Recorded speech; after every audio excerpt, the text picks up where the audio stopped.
Today we will show you how to create depth and recession by looking closely at this work by Jac van Looij.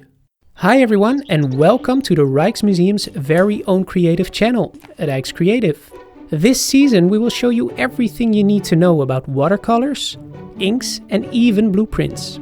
So grab your brushes and let's go. This is our teacher for today, Peter. Hi. And our expert from the Rijksmuseum, Jane Turner. Hi. You've picked out yet another very small work, Peter. Yes, indeed. The size of the original work is not that big. I copied it more or less the same size, but I think for the program I will make a bigger one. And what is so special about this painting? The special thing is, I think the depth that it really is clearly shown in here. Yeah, the lady is sitting in front with the bright, strong colors, and then the lady in the back, softer colors further down, makes it really interesting.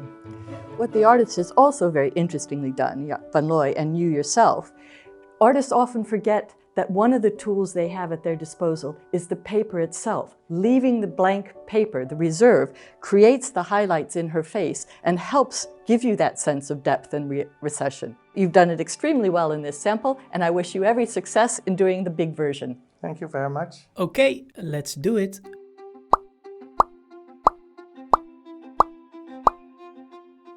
Okay, so first I'm going to make a pencil sketch, of course, to make it somehow clear for myself where every element has its place on the paper.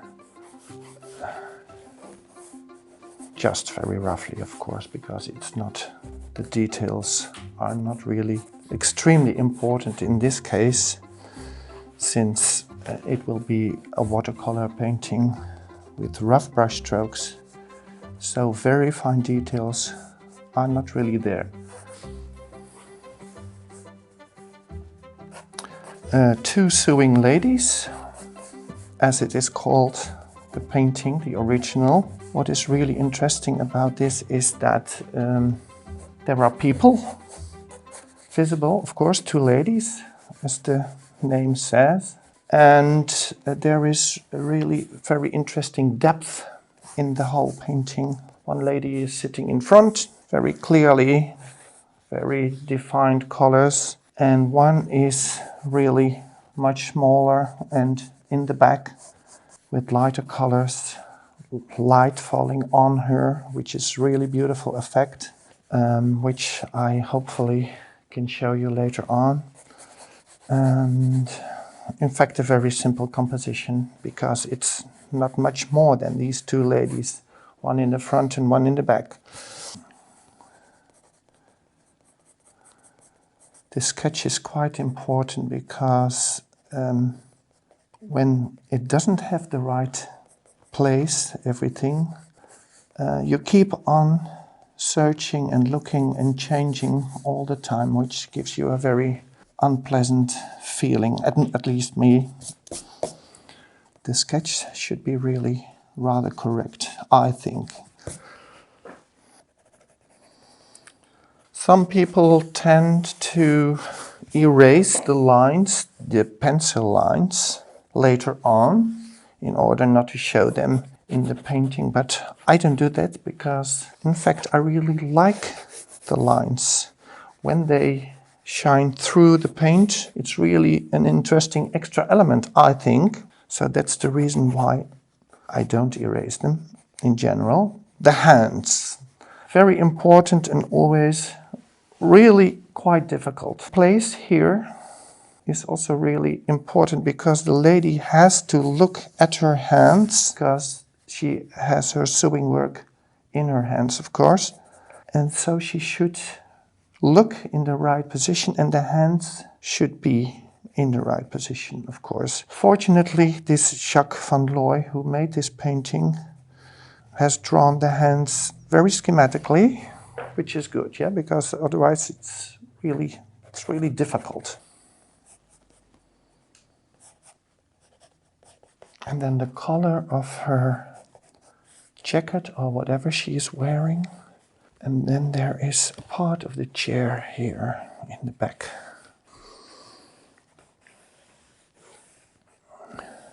Okay, the table here.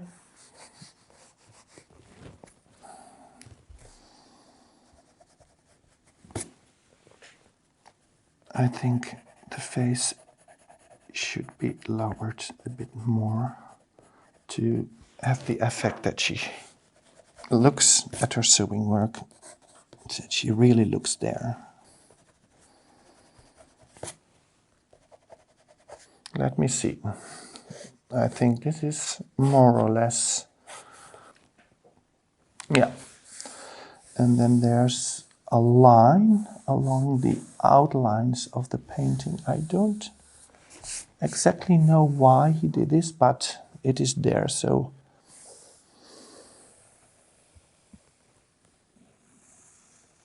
yes. So the pencil sketch is more or less how I would like to have it. It shows clearly where every element is. So now I can start using the paint. And this is, of course, watercolor technique. Very rough brush strokes. It's not very precise. It's also in general wet on wet technique, which means that you work with wet paint on other paint that is still wet, and which gives really interesting effects when the colors blend in each other, like you will see in a moment, hopefully. And it's the use of color in this painting is really quite typical for the Dutch 19th century. Rather dark, rather earthen-like colors. Not too bright. I don't see any blue. And a lot of sepia and burnt sienna.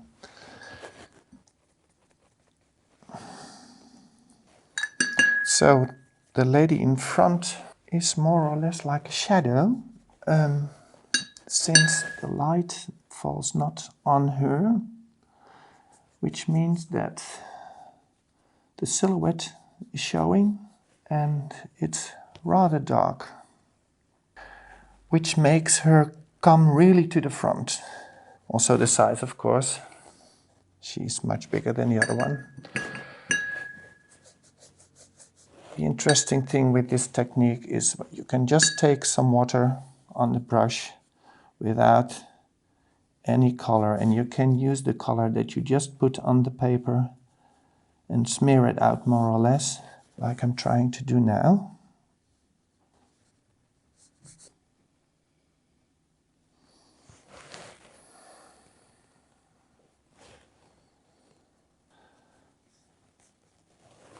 And of course the cloth, which is indispensable, and I use it as a kind of eraser here.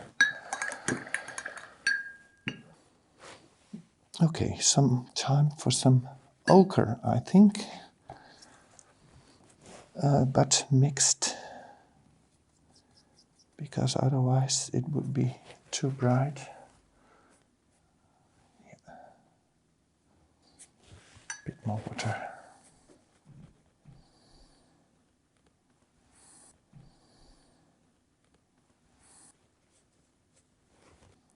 Let me try to show something of the sleeve down here.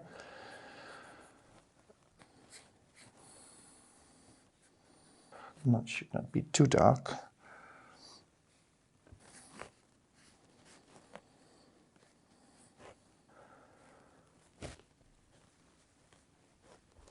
So, as you can see, when you dab it off and use some more water, you can make the colors lighter, yeah?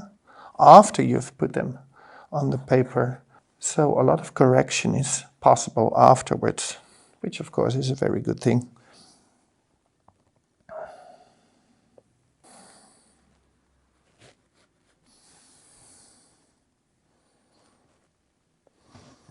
Also with a large brush that I'm using, it's very well possible to make really fine lines, which from time to time you have to do, of course.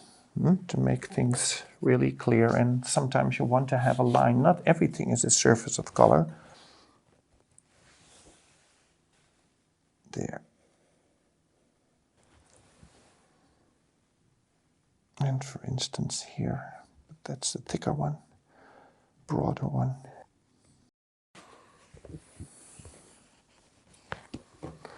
The head could be a bit darker on the back side, I see.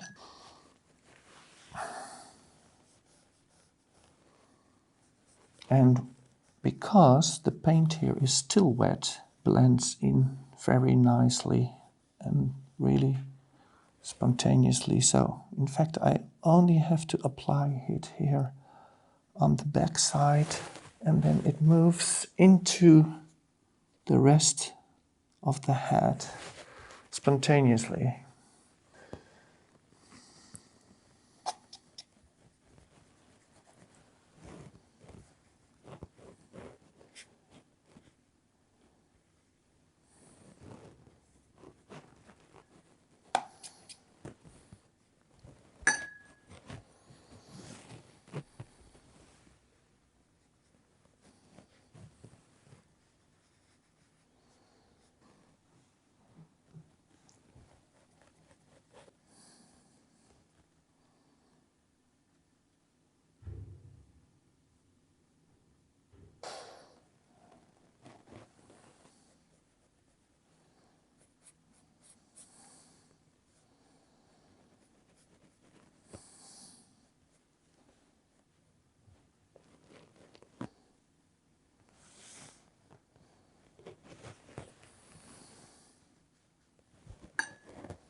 It should be a bit grayer.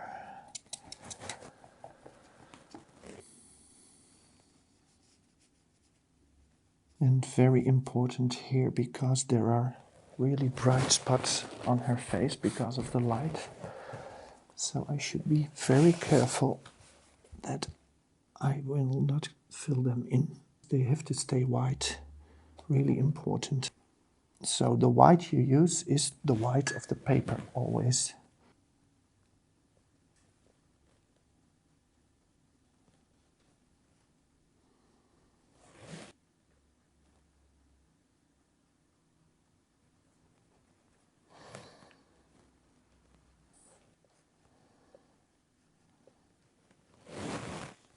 And then some colors around the ladies here, but not too dark.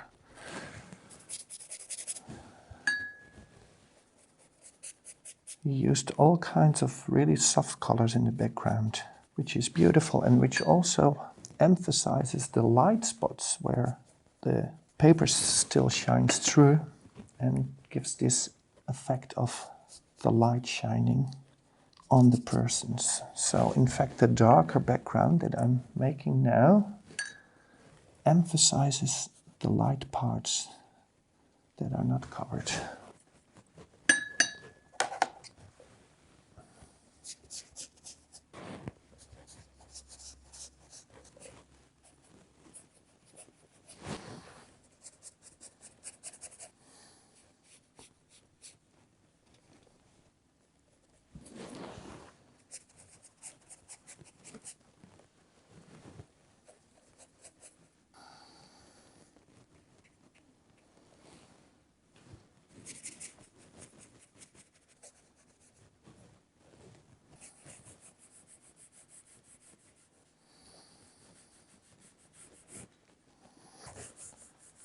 Looks rather random, but in the end the effect will be really nice.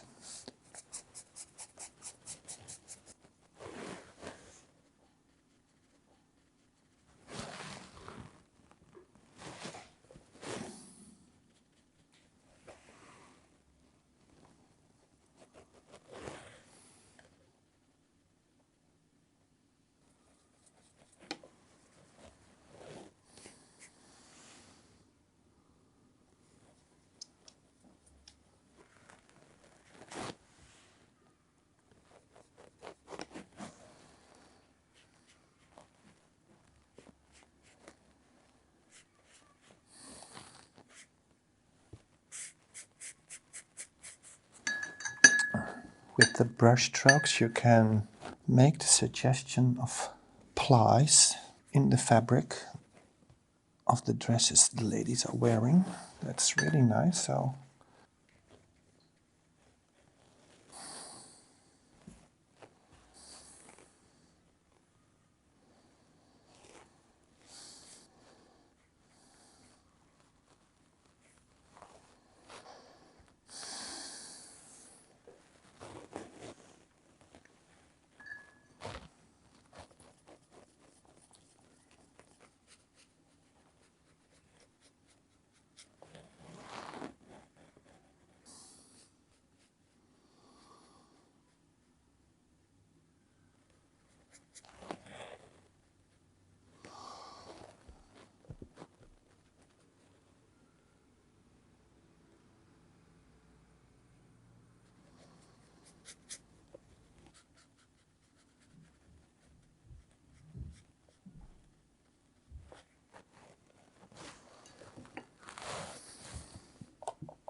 okay, the hands.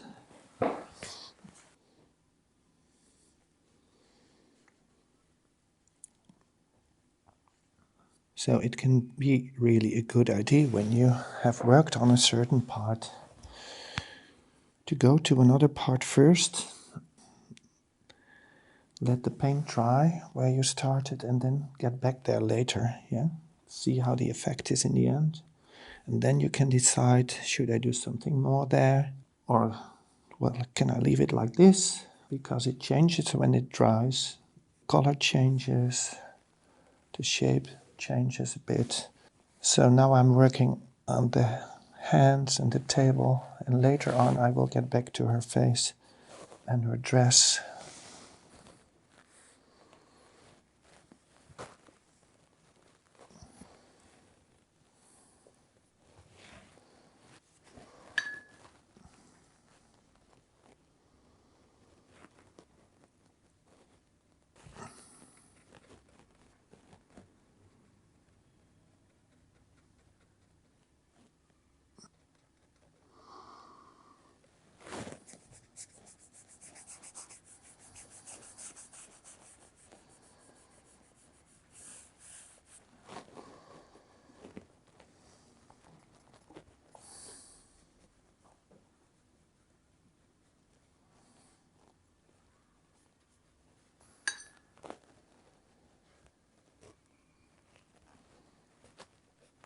Now here I do think I should remove the lines, because this part should be really white to give the suggestion of light falling on it. Okay.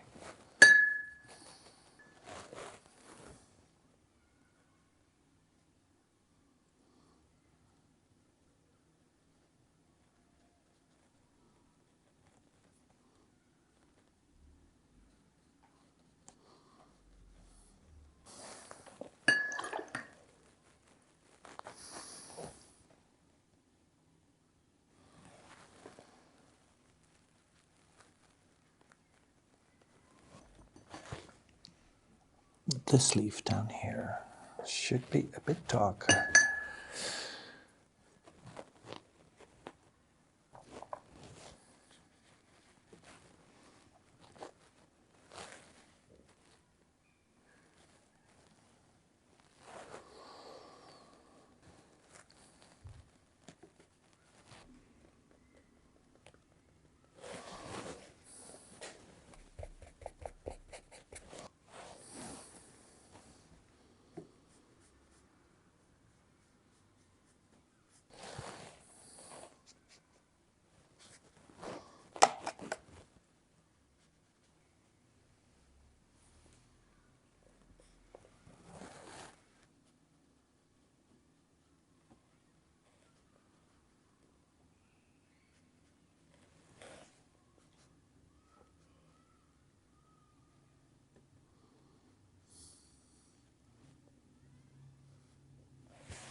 bit darker here.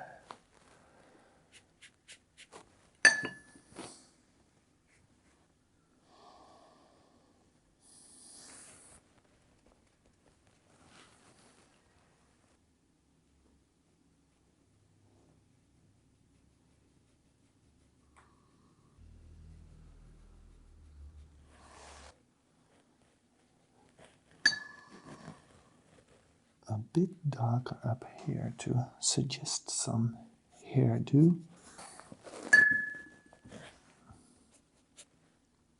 Yeah. I think yes, like that.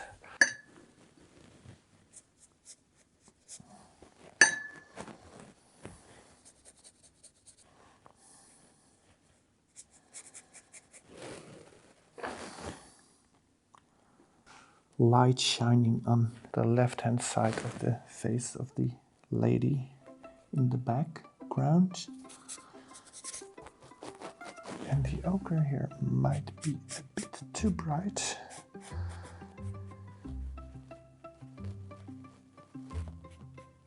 Darker, a bit darker, I think.